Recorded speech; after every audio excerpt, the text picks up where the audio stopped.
In this era of office towers and high-rise hotels, it's hard to imagine that there was ever a time when the tunes of Tommy Dorsey mixed with the crashing surf at the oceanfront. And you could dance 3 dances under the stars for only a quarter. If you dropped a dime in the fare box, you could ride just about anywhere. And 2 bits bought you the ride of your life. Jazz spilled onto Church Street on the corner of 25 and J. And the pride of the Yankees battled dem bums from across the water in a wooden ballpark named for a ginger ale bottling company. These things all took place in Hampton Roads in the 1940s and 50s. And today, they are all gone, but not forgotten.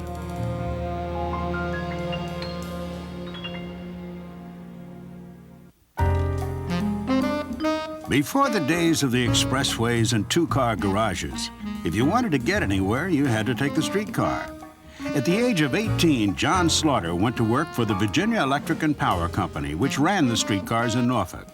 He worked his way up to motorman during the Second World War, when the busiest Norfolk route was Hampton Boulevard. Best I can remember, I used to like to work the naval base because the sailors were always easy to get along with, no problem much. Most of the people nowadays don't know the Navy as well as I do. Some trolley routes had turning circles, like the Granby Street route to Ocean View. But on many others, the line just ended. So to turn around, the conductor would have to walk to the other end of the trolley, flip the seat backs over, and head back the way he came. You had to take your, what they call the controller handle and the brake. And you had your control that ran your speed, and your brake that it was a brake, just as it said. You carried the brake handle and the controller handle with you to the other end. Put it in here, and when you got ready to go, you pulled it. It had 9 notches on it. And in other words, it was 9 speeds, 1, 2, 3, 4, on up to 9. Streetcars were great fun for kids. A favorite Halloween trick was to pull the trolley off the wire and run. This brought the car to a halt and a frown from the motorman who had to get out and reattach the trolley. An enterprising kid with a lot of hustle could often catch a free ride. The window would be down, and they'd catch hold of the window back there, the opening, and ride on the back of the streetcar. And some passenger would come up and tell me, "You got some boys back there riding on the back of the car. They're hanging on." So I'd stop and go back and said, "Boys, you don't want to do that. You're liable to fall off and get hurt badly." So they'd jump off and disappear. There are many people who fondly remember streetcars. Jim Spencer is a rail enthusiast and collector of streetcar memorabilia, who remembers when Vetco would put on extra cars to carry people to and from Ocean View Park. Didn't have a motor, and they had a coupling that would couple onto the end of the motorized car. And they looked a little different than the regular streetcars. They only used them in the summer. And so they had side curtains on them that would roll up. And one long running board on each side that the motorman used to go back and forth to collect the fares. As the Second World War loomed closer, the entire region of Hampton Roads was conscripted. Each of the cities rolled up its shirt sleeves and joined the war effort. The huge influx of service personnel during the war years put a strain on public transit. For Hampton Roads residents, it became nearly impossible to get a seat on the streetcars. They were really crowded, no question about that. You'd just pack them on as long as you could put them on there. Because and I have, as a boy, seen sailors riding on the top of the streetcar because they couldn't get anywhere else to ride. Dorothy Wiley's husband served in the Navy during the war, and she and her daughter lived in Ben Morrell. She remembers the trials of riding the streetcars. I know one time I was standing there, and my father-in-law and my little girl, and the streetcars just kept coming and wouldn't stop. So they finally one of them did stop. Some fellow on there had told the fellow conductor if he would stop, he would get me on there. He just says, I will get that lady on there. So they stopped and they squeezed me on there, and I had my daughter in my arms, and one of them, the sailor said, here, let me have your daughter. And he stood there with his hands on the handles of the seats, guarding me, because you would not believe the sailors and soldiers that would make passes. You didn't, it was all right, it didn't matter if you had a baby or not, they'd still make passes. And we really had to fight them off. The last streetcar ran in Norfolk on July 11th, 1948, just after midnight. The riders on the last car that night tore it to pieces looking for souvenirs. They took everything, straps, posters, light fixtures. The police were called and the car was towed to Ocean View, its final destination. Shortly after the last run, the derelict fleet of streetcars, which had been replaced by buses, was dismantled and burned. Crowding on the streetcars was not the only indication in Hampton Roads that a war was on. In the early 40s, due to the vast influx of military personnel and war workers, the city nearly tripled in size. Ken Reitler Sr., who served on the aircraft carrier Shangri-La, was a young Navy recruit in 1942 who arrived in Norfolk from Baltimore on the C&O steamer.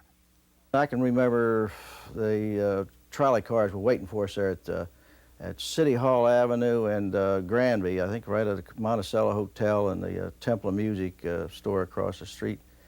And we piled, I was only 17, everybody else was older than I was, so I just sort of followed along, and they straggled us over into the cars and on out Hampton Boulevard into the Naval Training Station.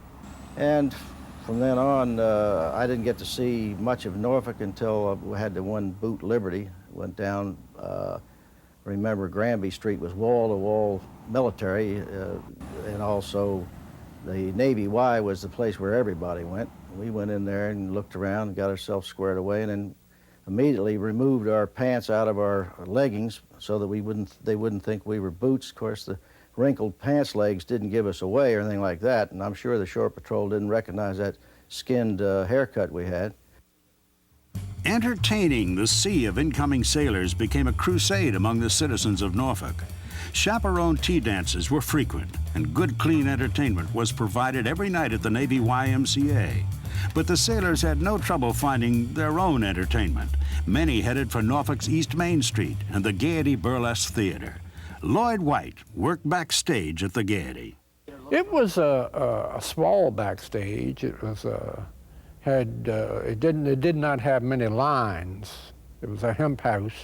It didn't have many lines. And we would change the scenery every week because it'd have a new burlesque queen every week, if I can use that word. Many burlesque queens performed at the Gaiety, including Rose LaRose, Georgia Southern, Rosita Royce and her Doves, Cashmere Bouquet, and Patsy Garrett. My favorite was Patsy Garrett, because she was a big redhead and I was a redhead. It doesn't seem like it now, but my nickname in those days was Red. And so Patsy Garrett, and there was another one I think named Georgia Southern, but Rose LaRose was the headliner. And they just had different gimmicks. What I liked, quite frankly, wasn't just the, if you can believe it or not, it wasn't just the flesh and the girls. It was the bananas, the top bananas and second bananas and some of their skits. I'd heard friends of mine up in Baltimore telling me about them, and they were still doing the same thing. It's just like, it was burlesque with a little naughtiness in it.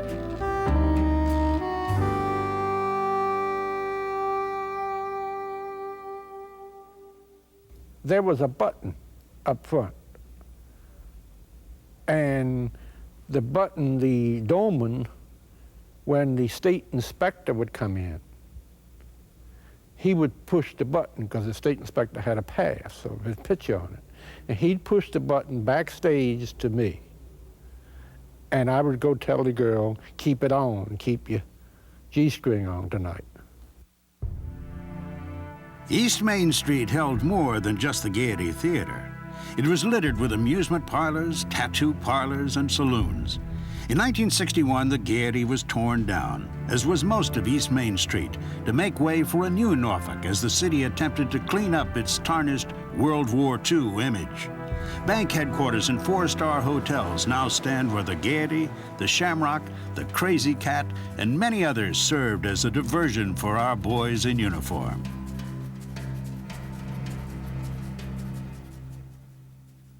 While Norfolk's East Main Street was earning the city its reputation as the armpit of the Navy, Church Street was a bustling center of black entertainment. Many of the greatest entertainers of our century passed through Norfolk to play at the Attucks Theater. It was named for Crispus Attucks, who was killed during the Boston Massacre of 1770. The theater was built in 1919 by a young black architect named Irving Yates Sr. Johnson's son remembers coming to the theater as a child. I would always come at the time that the Westerns would be on, Tom Mix and all those fellas.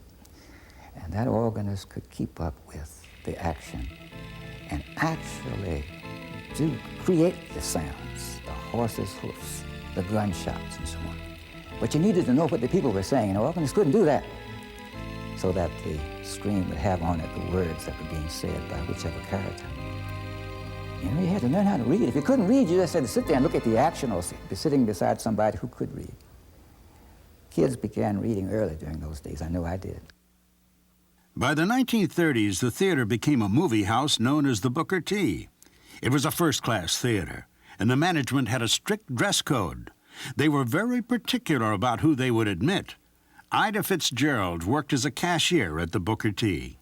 I would sell them the ticket and they'd get to the door, and I knew then that they weren't going in, and so I just pushed their money aside for the price of the ticket and be waiting for them when the manager sent them back.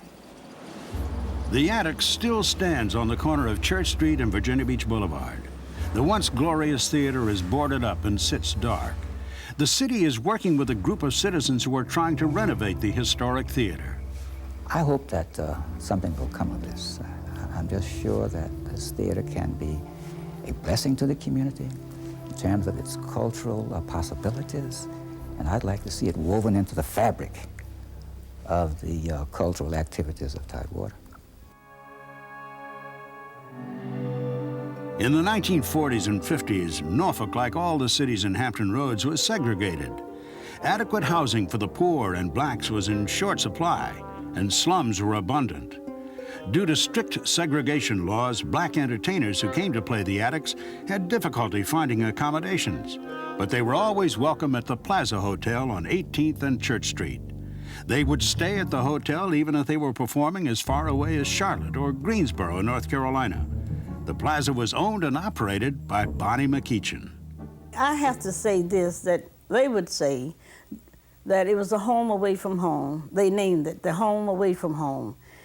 And if they were in 50-mile radius or 75 miles, you know, they would drive 100 miles to get right back there to sleep that night, and even if they had to get up the next day and move out. The list of great entertainers who stayed at the Plaza reads like a who's who of contemporary entertainment.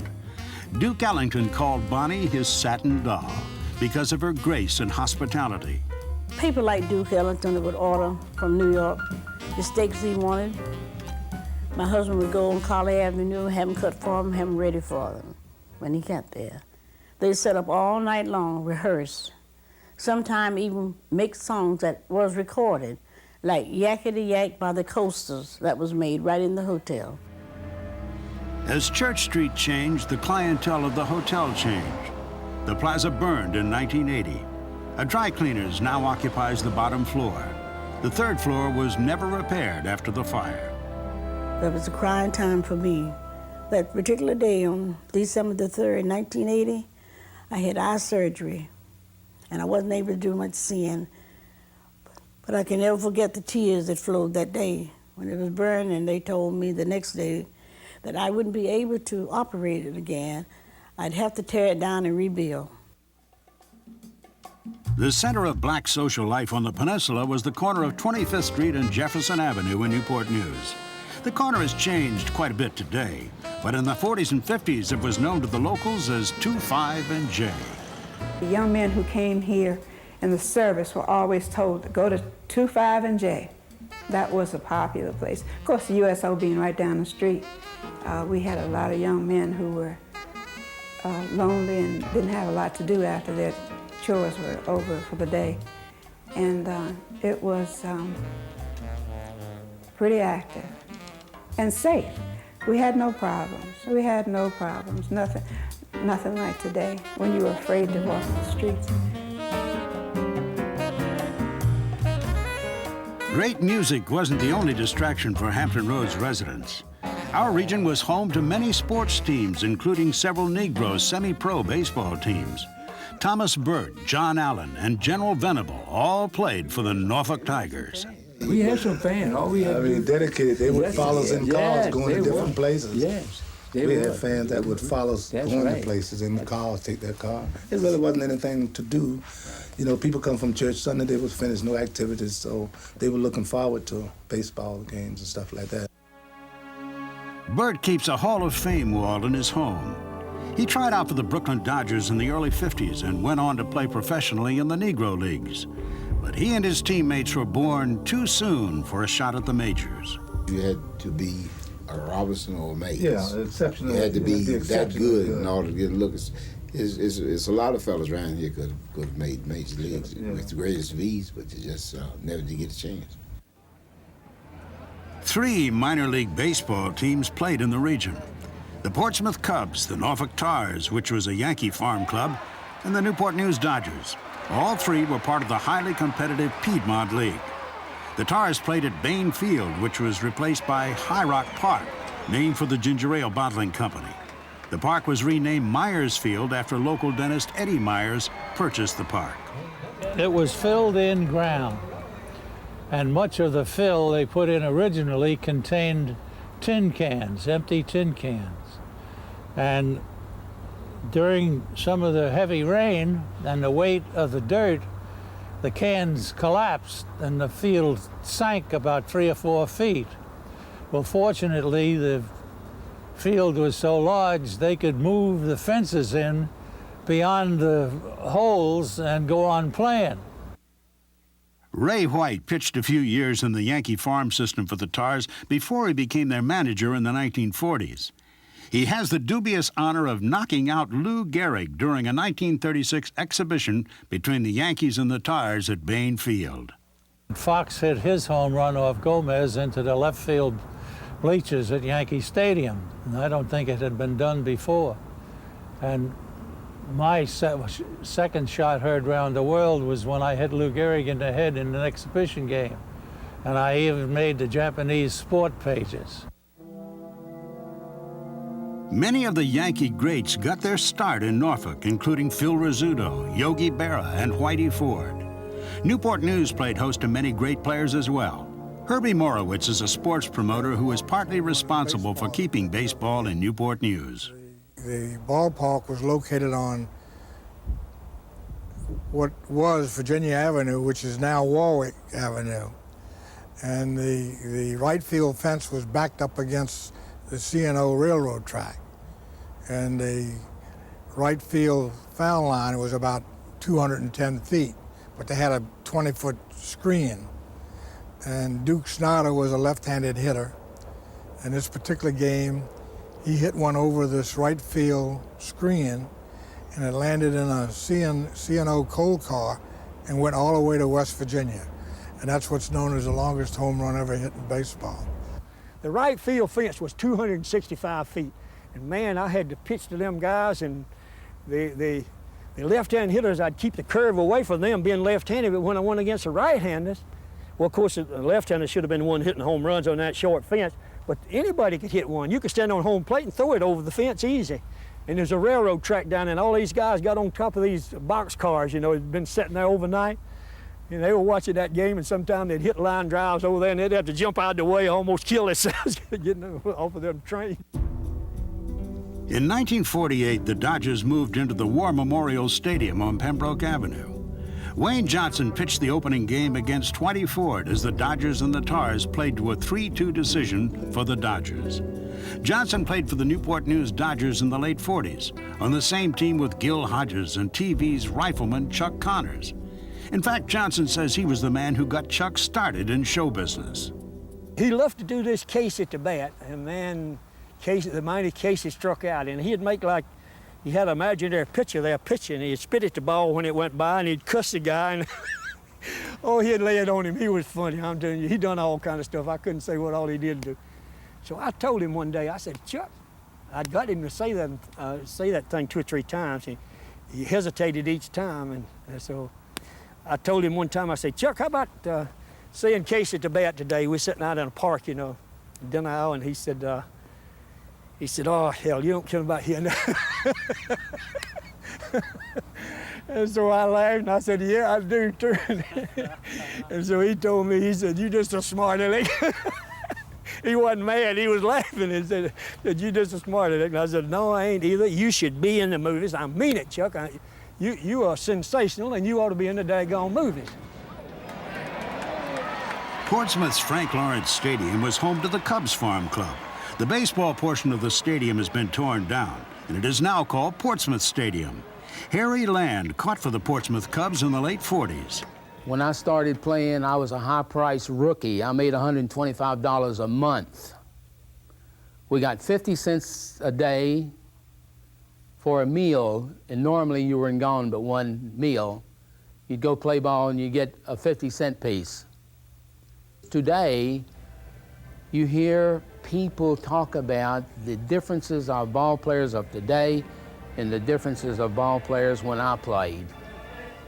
People, those days, were hungry. We played to eat because, you know, you couldn't afford to let nobody else have your job, and you played for the love of the game.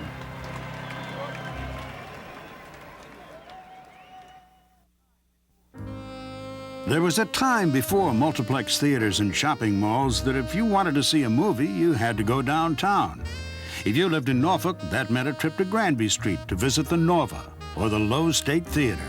The Lowe State Theater was a wonderful location on 300 block of Granby Street, and I think it's still there. The building is still there. And there were some great attractions. We played some of the greatest. We had competition was the Nova Theater right next door. The Lowe's and the Nova stood only a few doors down from each other on the same side of the street. Now both theaters are dark. The Nova houses the Downtown Athletic Club, and the Lowe's sits empty. The Lowe's is scheduled to become part of the Tidewater Community College downtown Norfolk campus. The only reminder that the theater occupied this spot is the faded writing on this painted sign. In its day, the Lowe's was perhaps the grandest of Norfolk's movie theaters. Sid Gates came to Norfolk to manage the Lowe's in 1926. It was a theater. It had loges, it had box seats. And that's the way they built them. And they were palaces. The theaters were built a lot different. You could say that the theater was 300 feet wide by several hundred feet long. During the 40s, going to the movies was an event. Each of the local movie houses had a staff of ushers armed with flashlights who drilled like soldiers and were always ready to point you toward your seat. You purchased your ticket, and there you were met by a doorman who looked like an admiral. He had 25, 30 stripes on it. He was so proud of his uniform. And he would take your ticket, and I, madam, gentlemen, ladies and gentlemen, hope you enjoy the picture. And then, of course, you'd go in the theater, go a little further in that long lobby. I can see it right now. And the usher would take you to your theater. He had a flashlight that had to be in good shape. It had to be burning. If he wasn't burning, he'd lose his job. And, of course, he was immaculate, dressed immaculately, beautiful. The uniforms are so neat. As a teenager in the early 1940s, Jack Davidson worked as an usher at the Nova Theater. I thought I was rather dressed up. At my age, gee, to get paid to go on this job and be dressed up in that tuxedo, and everybody recognize you wanted something, they call on you like, sir. One of the facts of life in the movie business was dealing with the censors. The picture was The Merry Widow with Mae Murray and John Gilbert. a scene of him embracing the girl, the leading lady, whoever it was, and the censor had the authority to cut that out. He shouldn't do that. And also, at times, if the dress was a little too short, that'll have to come out. It might be an inch or two short, so it had to be taken out and not used during that engagement of the picture. While the Lowe's and the Norva battled for customers on Granby Street, other theaters around the region, like the Bain Theater in Virginia Beach and the Gates in Portsmouth, attracted moviegoers. Perhaps one of the best remembered Norfolk theaters was the Byrd Theater on City Hall Avenue. It was at the Byrd that the cowboy pictures played. A picture at the Byrd and a trip to Tony's Hot Dogs made Saturday afternoons complete. In Newport News, the Palace Theater and the Paramount, along with the Langley and Hampton, vied for the best pictures on the peninsula. Herbie Morowitz managed the Palace Theater for the Gordon family. I went to work as an usher at the Palace, and the first picture I ushered for was All Quiet on the Western Front, the original. And I worked with them right on through high school. I made $3 a week, made 50 cents a night, and I used to give my mother 2.5, and I kept 50 cents. We were the first theater to have air conditioning. We were the first ones to have talkies. I can remember when we used to put up on the marquee 25% talkie. And when the picture came in color, boy, that was something. And then, of course, summertime, air conditioning was really a come on. The Palace, Paramount, Langley, Byrd, Norva, and Lowe's all fell into disrepair and finally closed their doors for good. But their memory, like the flickering stories they once housed, are not easily forgotten. Downtown was more than the center of entertainment. It was the only place to shop. Each city in Hampton Roads had its deluxe department stores, family-owned businesses with names like W.G. Schwartz, Ames and Brownlee, Smith & Welton, Rice's, and many others. One of the most interesting names among local department stores was The Famous in Portsmouth, opened by Belle and Isaac Goodman in 1916. Their daughter Zelma Riven and her husband Bernard managed the store until it closed. But even to Riven, where the store got its name has always been a puzzle. I asked my mother that question a dozen times, and each time I got the same answer. Well, your father wanted to call it the Bell Shop. That was her name. And of course it had a double entendre. She said, but I didn't like that, so we called it the Famous. The store was known throughout the region for its exquisite bridals and its courteous service. The Famous closed its doors on High Street in 1991. The building still stands on High Street today. It is being renovated to become the Visual Arts Center of Tidewater Community College. But High Street, like so many other downtown streets, has changed.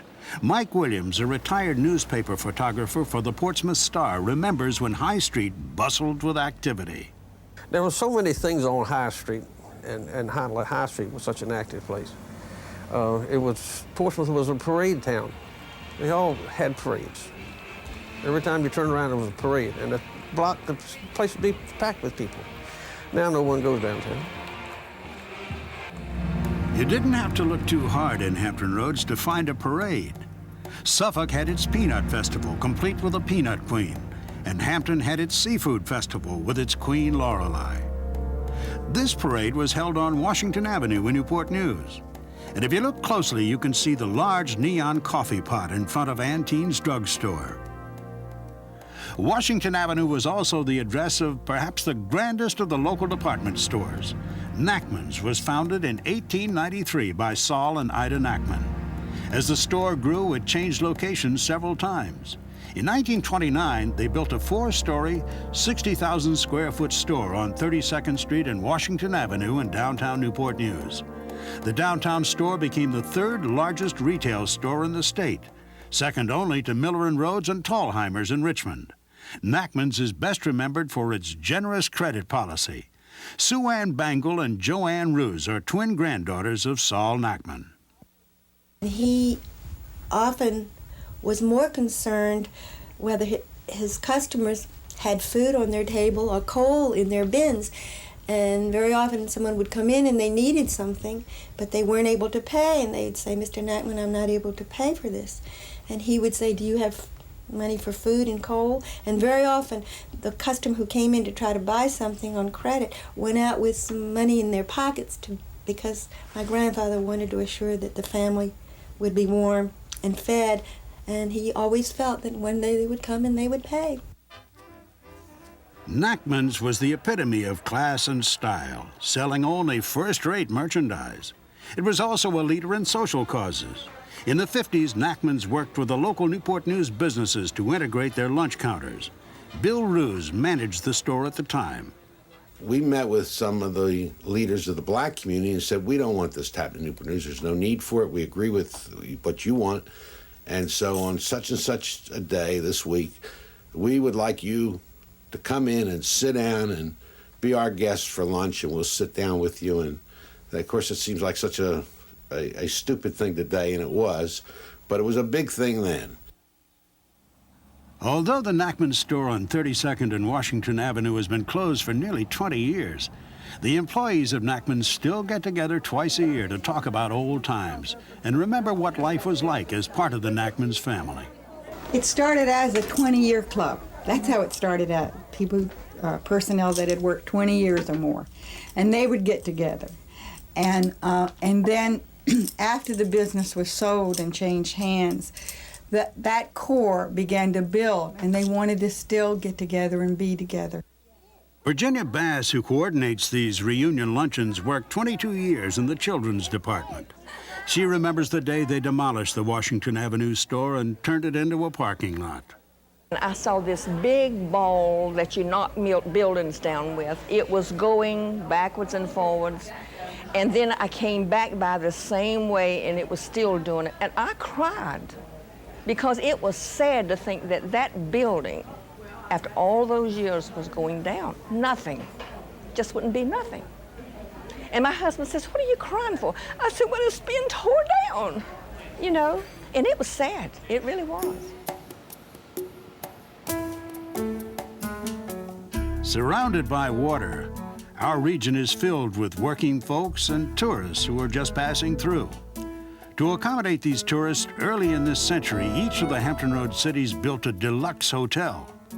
Two of the oldest and grandest are still standing, the Cavalier at Virginia Beach and the Chamberlain in Hampton. Only a portion of the Warwick Hotel in Newport News still stands. Built by the Old Dominion Land Company in 1883, it was a glamour spot on the peninsula. Today it sits boarded up and empty. But in the 1950s, the hotel housed a simple event that signaled great change. Jesse Ratley, who would later become the mayor of Newport News, shattered the color barrier in the hotel restaurant by refusing to take no for an answer. We decided to take our table for two right near the window. And we sat there quietly. And after a while, the waiter came over to the table and whispered to me that we do not serve blacks here. Of course, at the time, they used the word Negro. We do not serve Negroes here. And I just looked up at him and said, "May I have the menu, please?" and smiled. And he looked and walked away. And I was certain that he was calling the police to remove us from the place. And it seems as though I waited forever, but I'm sure it wasn't more than maybe 10 or 15 minutes. The young man returned with the menu. We made our selection for lunch. We ordered. We were served. We ate our food. We paid our check, and we left. And of course, the place was full, really, of regulars, business people who would go there every day for lunch. And I wasn't really aware of the personalities in the place. The only thing I observed was the fact that the black help, the waiters and waitresses, were just so proud. You could just see it. They couldn't say anything, but they were just so proud that for the first time, blacks had been served in the Warwick Hotel restaurant. In Norfolk, the Federal Building now occupies the space where the city's grandest hotel housed diplomats, dignitaries, and entertainers. On the corner of City Hall Avenue and Granby Street, the Monticello had 300 rooms and housed the elegant Starlight Ballroom. Ed Jones worked at the hotel as night bell captain in 1941. As an elevator operator, my salary was $15 a week.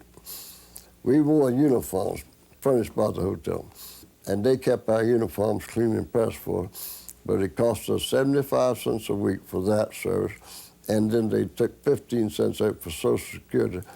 Each Thursday, I drew $14.10, and that sounds like a little bit of money this day and time, but in 1941, the early part of 1941, it looked kind of big. The Monticello was home to the rich and famous while they visited Tidewater, and the Starlight Ballroom on the hotel's 7th floor played host to many big-name bands. This afforded Ed Jones the opportunity to rub elbows with celebrities, and the hotel's lack of parking allowed him the opportunity to check out their wheels. Artie Shaw had a 1941 Lincoln Continental two-door hardtop. It had the Continental kit on the back. It was a real light green, almost looked like white. Prettiest thing I thought I'd ever saw. But I had occasion to park his maybe 3 or 4 times during the week.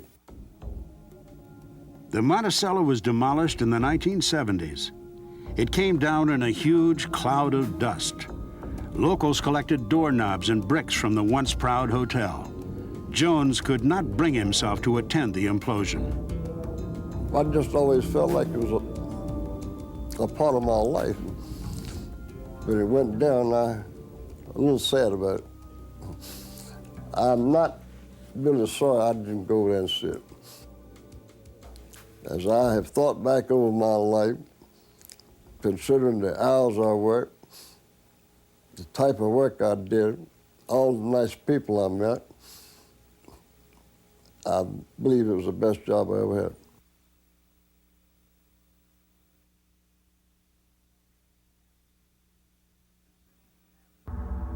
The cities of Hampton Roads are separated by water, which means that in the time before tunnels and bridges, if you wanted to get from place to place, you had to take the ferry.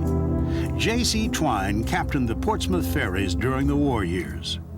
Best I can remember our schedule was you had 6 minutes in the dock to load, to unload and load, and 6 minutes to cross the river. That was about a 6-minute run across there, if you didn't get held up. Of course, during the war, there was an awful lot of traffic down there, you know, water traffic, and we didn't worry too much about the schedule. Along those days, our service personnel, walking passengers, was the biggest business you had down there. You had, was all servicemen just about, sailors and Marines. I've seen the time we had to cut them off, because you know you can only carry as many passengers as you got life preservers for on a boat, on those ferries like that, see. And I've seen the time we had to cut them off. Close the gate. We wouldn't let them on because we were packed, loaded. You couldn't get another one on there.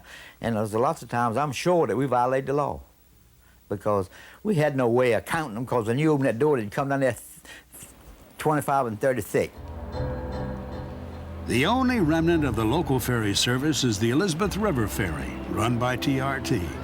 The small boat primarily attracts tourists and carries passengers from waterside to portside.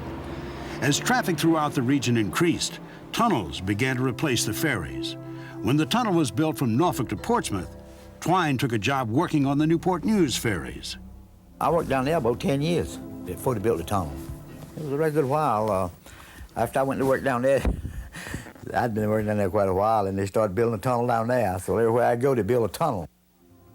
Dorothy Wiley's father, Captain Briggs, worked for the Portsmouth ferries until he quit his job when the tunnel was built. He avoided entering the tunnel at any cost. Dorothy remembers the day she drove her father through the tunnel to Norfolk for the first time. So I went and picked him up, and we shot right on through the tunnel. He sat there. He didn't say a word. He sat right still. And so I was watching him in the corner of my eye. Just as soon as we came out of the tunnel, I said, "Papa," I said, "you just been through the tunnel."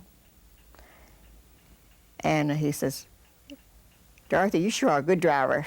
That's the only response that he had. He wouldn't say anything about the tunnel at all. The ferries have long since stopped running, but a reminder of Norfolk's ferry service still stands in Ghent. The Norfolk Ferry Terminal was moved from Commercial Place, preserved, and rebuilt. It now houses the Fred Hewitt Center, a horticultural society. The region's most majestic ferry boats were the Cape Charles ferries, which ran from Little Creek to Cape Charles and later to Kiptopeke Beach.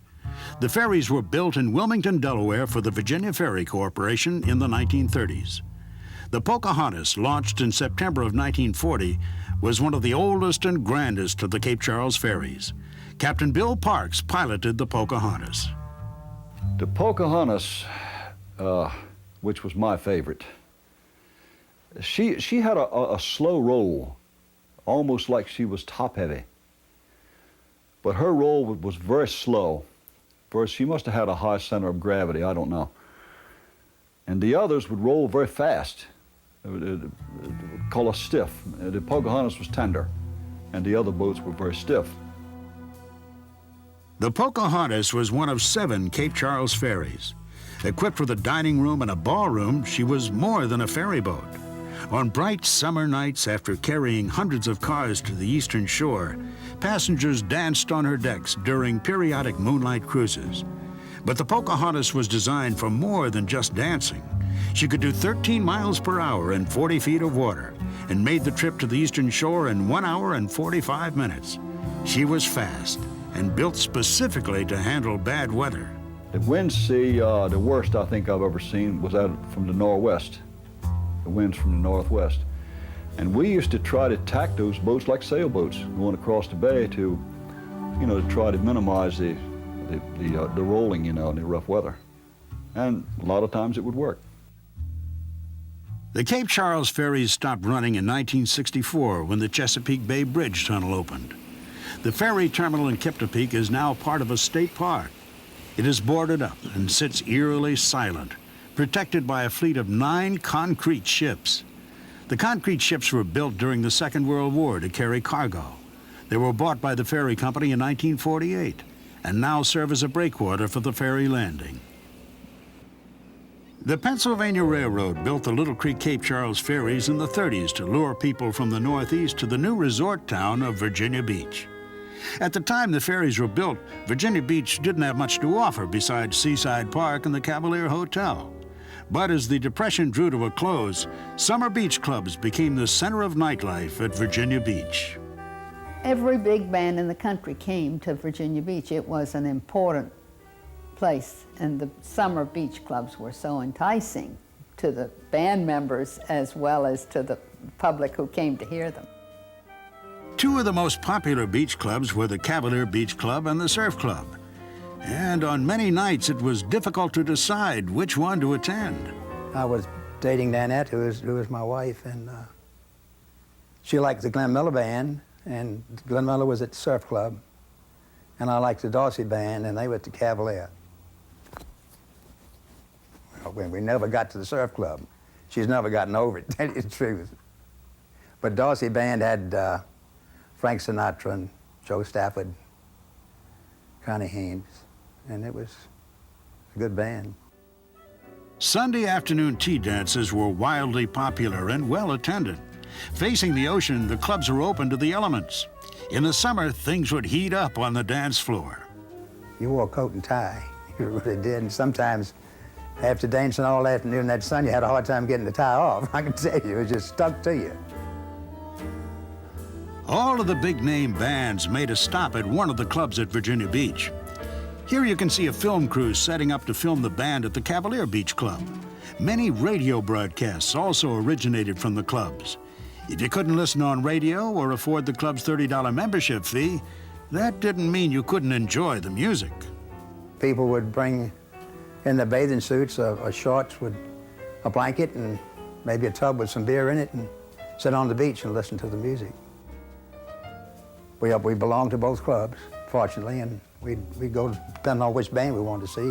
Of course, the bands are what kept the clubs going. That was the only attraction, really.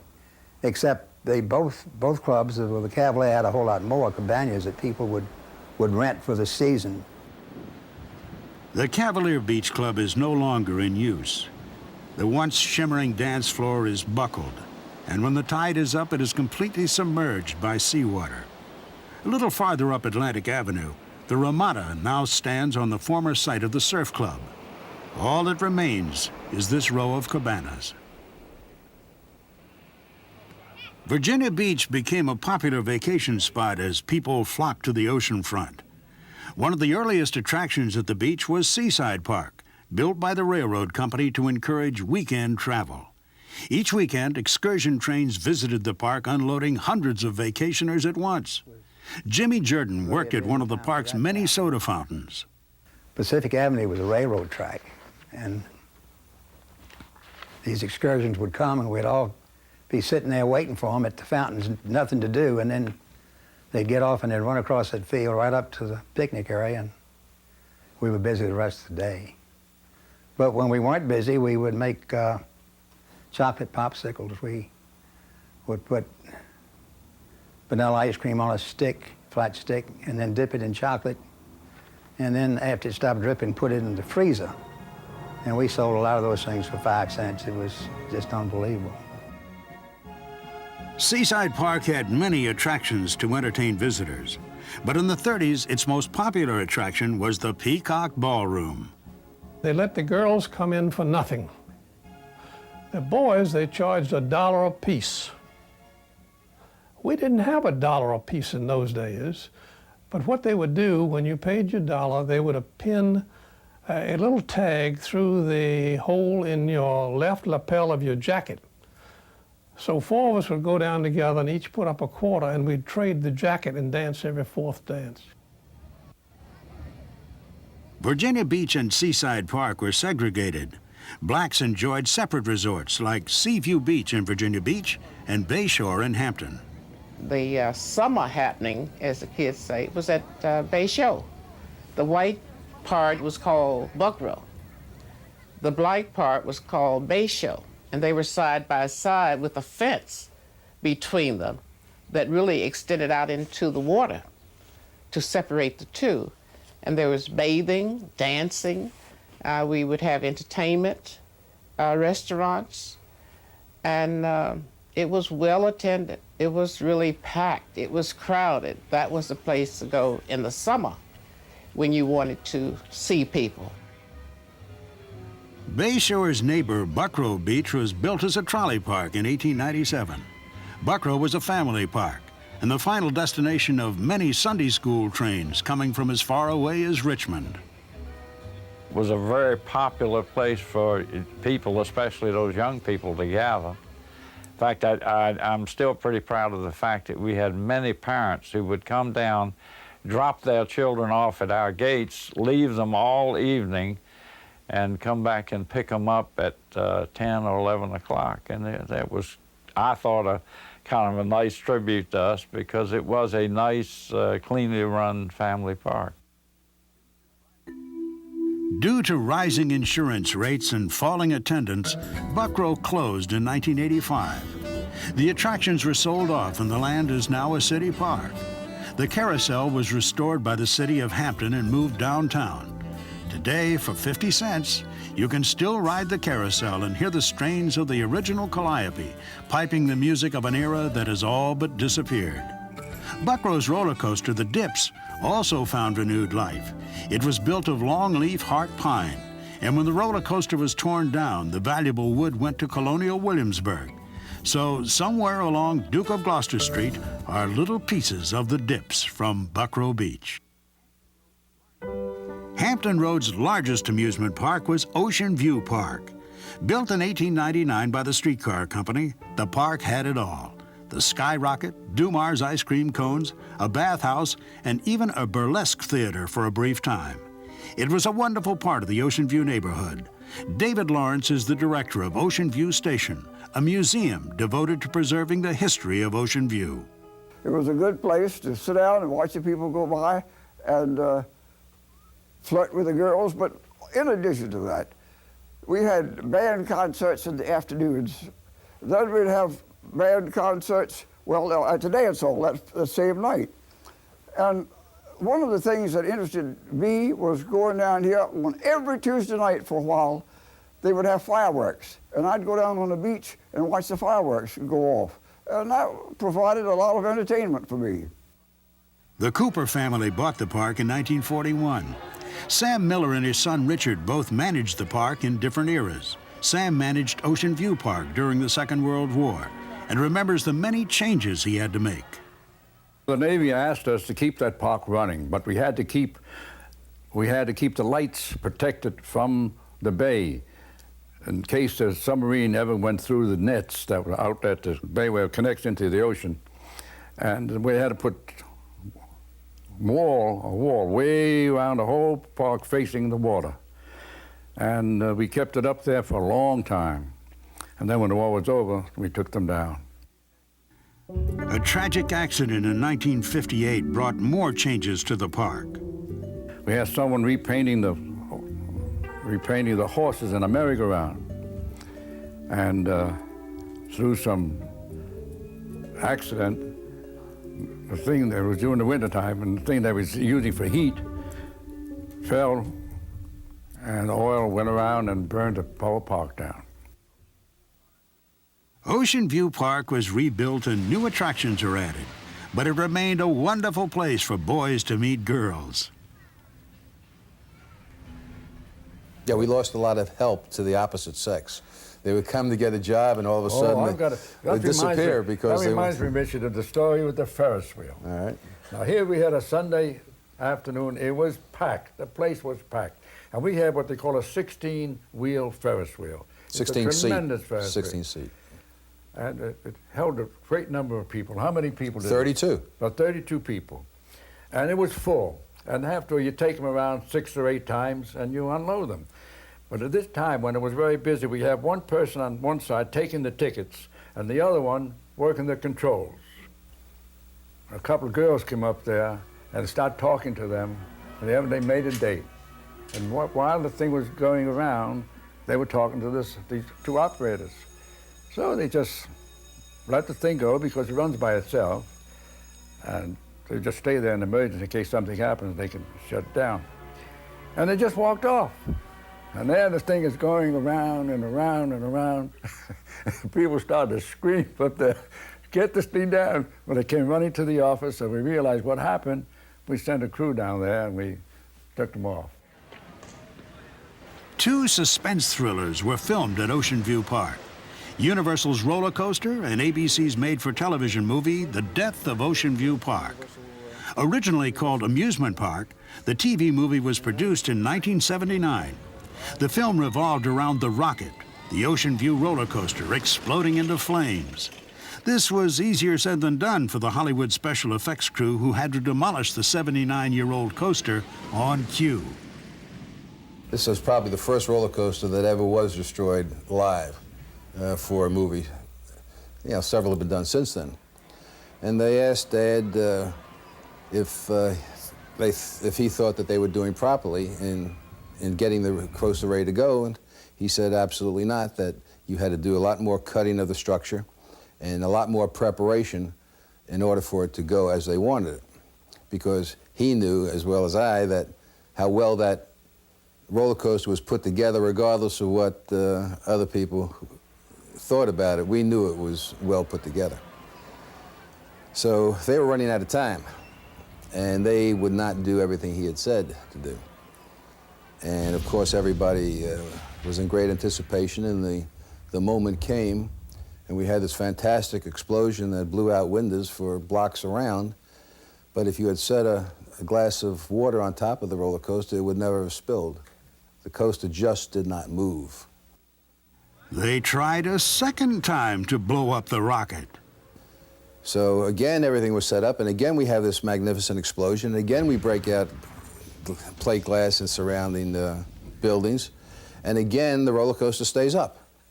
It did shake this time. Admittedly, it did shake, but we were getting to feel pretty proud about this. And after that explosion, while they were again preparing for another one, the demolition expert that was brought in from California for this was under the roller coaster with Dad and myself, and he leaned up against it and he said, if there was ever an earthquake in this area, this is where I'd want to be, because this structure's not going anywhere. They tried again to blow up the rocket. This time they had the biggest bulldozer in the city of Irving. 60 tons. And they hooked up the cable to the base and took tension on it.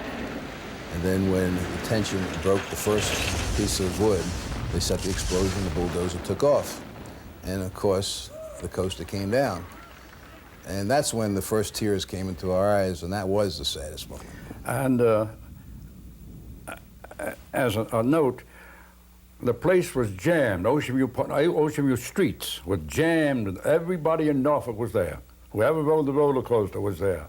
And then when they blew it and it wouldn't come down, they all applauded. Oh, they shouted and all applauded. It didn't go down. They applauded the roller coaster because that was their hero. And the second time again, they blew and they applauded. But the third time it went down, it was sort of a groan from the people. Playboy Productions produced The Death of Ocean View Park, and they photographed Miss November 1979 on site before the coaster went up in flames. The photographs were some of the last pictures taken of Ocean View Park. The rocket is gone, and like the Lowe's Theater, Nachman's Department Store, and the Kip-to-Peak Ferry, it lives only in memory. It is nice to remember, though, as we speed along interstate highways and stroll through suburban shopping malls, that once couples swayed to the music of Glenn Miller at the Cavalier Beach Club, screamed with joy on the rocket, and listened to the streetcar click-clack up Washington Avenue. Satchmo played the Booker T. Rizzuto was at short and Hodges behind the plate. There was a time when all this happened in Hampton Roads. But that time, like each of the places in this program, is gone, but will not soon be forgotten.